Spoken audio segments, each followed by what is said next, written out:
क्या दुनिया की सबसे सुरक्षित मानी जाने वाली वित्तीय व्यवस्था एक बड़े धोखे की तरफ बढ़ रही है? क्या अमेरिका का दबदबा खत्म होने वाला है और दुनिया के सबसे बड़े देश अब वॉशिंगटन पर भरोसा खो चुके हैं?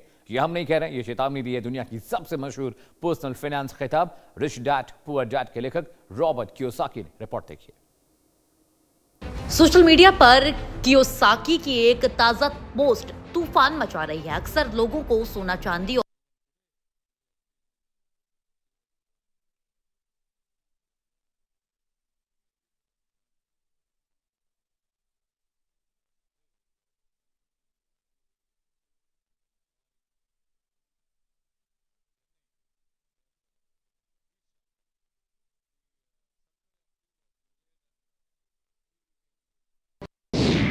कियोसाकी की चेतावनी, अमेरिकी बॉन्ड अब सुरक्षित नहीं, डॉलर कमजोर होता जा रहा है, अमेरिकी बॉन्ड कमजोर हो रहा है।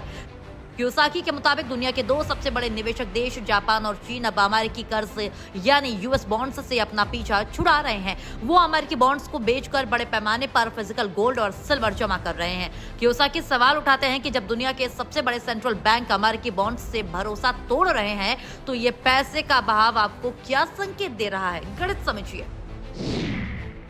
समझिए। सोना एक साल में 65% का return, traditional savings bonds return 4% का रिटर्न। कियोसाकी ने आंकड़ों के साथ अपनी बात साबित की है। जहां पारंपरिक सेविंग्स और बॉन्ड्स पर निवेशकों को सालाना महज 4% का रिटर्न मिल रहा है, वहीं पिछले एक साल में सोना यानी कि गोल्ड ने करीब 65% का धमाकेदार रिटर्न दिया है। यही वजह है कि कियोसाकी अमेरिकी डॉलर और बॉन्ड्स को फेक करेंसी यानी कि नकली मुद्रा कहते हैं और सोने चांदी को असली संपत्ति मानते हैं। कियोसाकी की बातें सब सोशल मीडिया के सनसनी नहीं है, बल्कि इसके पीछे अंतर्राष्ट्रीय अर्थव्यवस्था के ठोस और कड़वे तथ्य छिपे हैं। आइए 3 सबसे बड़े फैक्ट्स समझते हैं। घटते विश्वास की 3 बड़ी वजह। पहली बड़ी वजह, डी डॉलराइजेशन की हकीकत। ग्लोबल मार्केट्स में इस समय अमेरिका के दबदबे को कम करने यानी कि डी डॉलराइजेशन की मुहिम चल रही है और चीन और रूस जैसी महाशक्तियां अब इंटरनेशनल ट्रेड के लिए अमेरिकी डॉलर के बजाय अपनी घरेलू करेंसी या सोने का इस्तेमाल बढ़ा रही हैं। जब डॉलर की मांग घटेगी तो अमेरिकी बॉन्ड्स की वैल्यू भी गिरेगी। दूसरी बड़ी वजह, सेंट्रल बैंकों की सोने के रिकॉर्ड खरीदारी पर वर्ल्ड गोल्फ काउंसिल के आधिकारिक आंकड़े कियोसाकी के दावों की पुष्टि करते हैं। वहीं पीपल्स बैंक ऑफ चाइना और बैंक ऑफ जापान पिछले कई तिमाहियों से अमेरिकी ट्रेजरी बिलों को लगातार डंप कर रहे हैं और अपने विदेशी मुद्रा भंडार में सोने का अनुपात ऐतिहासिक स्तर पर बढ़ रहा है।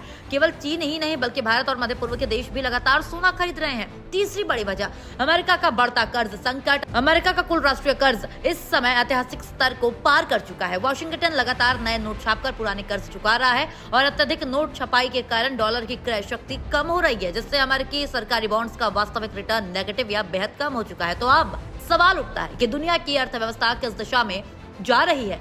कियोसाकी के इस विश्लेषण और वैश्विक बदलावों से 3 संकेत साफ मिलते हैं। पहला संकेत, कागजी नोटों से भरोसा उठना। दुनिया अब कागज के नोटों और डिजिटल बॉन्ड्स के बजाय हाई एसेट्स यानी उन चीजों की तरफ लौट रही है जिसकी अपनी वास्तविक वैल्यू है, जैसे सोना और चांदी। दूसरा बड़ा संकेत, आर्थिक मंदी और जियोपॉलिटिकल रिस्क। अमेरिका और चीन के बीच बढ़ता तनाव और वैश्विक स्तर पर चल रहे युद्धों के कारण सेंट्रल बैंक किसी भी ऐसे संपत्ति में पैसा नहीं रखना चाहते जो अमेरिकी पाबंदियों या आर्थिक नीतियों के अधीन हो। तीसरा बड़ा संकेत, पावर शिफ्ट। आर्थिक ताकत अब अमेरिका और यूरोप के हाथों से फिसलकर एशिया, विशेषकर चीन और भारत की तरफ शिफ्ट हो रही है, क्योंकि ये देश सोने के सबसे बड़े खरीदार और उपभोक्ता हैं। कियोसाकी ने अंत में निवेशकों को सबसे बड़ी सलाह दी है। उन्होंने कहा है कि आपकी सबसे बड़ी पूंजी आपके दाएं और बाएं कान के बीच में है, यानी आपका अपना दिमाग। बाजार के सेंटिमेंट को देखकर डरे नहीं, बल्कि केंद्रीय बैंकों की चाल को देखकर अपनी रणनीति खुद तय करें। साफ है कि वैश्विक अर्थव्यवस्था इस समय एक बड़े संक्रमण काल से गुजर रही है। दशकों तक पूरी दुनिया पर राज करने वाला अमेरिकी डॉलर अब बैकफुट पर है और सदियों पुराना गोल्ड स्टैंडर्ड एक बार फिर दुनिया के केंद्रीय बैंकों की पहली पसंद बन रहा है। तो कियोसाकी की ये चेतावनी भारतीय निवेशकों के लिए एक सबक भी है कि वो अपने पोर्टफोलियो को केवल पारंपरिक फिक्स्ड डिपॉजिट या बॉन्ड्स तक सीमित ना रखे, बल्कि सोने और चांदी जैसे सुरक्षित एसेट्स को भी महत्व दे।